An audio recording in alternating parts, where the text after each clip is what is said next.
تعالوا نرتب الحاجات اللي هغسل بيها اسناني. حاجات اغسل بيها اسناني غير معجون الحلاقه. ناتشوز حلو وحتى شبه معجون الحلاقه، فنحط رقم 3 لان هو ابيض ومعجون. دي ايه؟ دي زبده.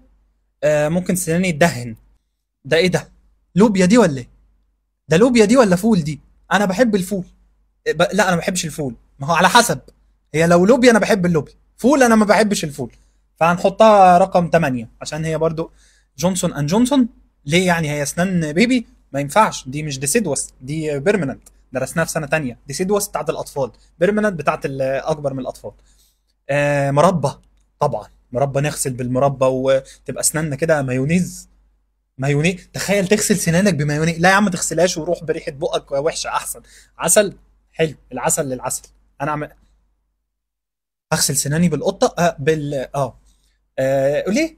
ليه نغسل سناننا بال ب... بالكلب؟ لعاب الكلب. اغسل سناني بلعاب الكلب؟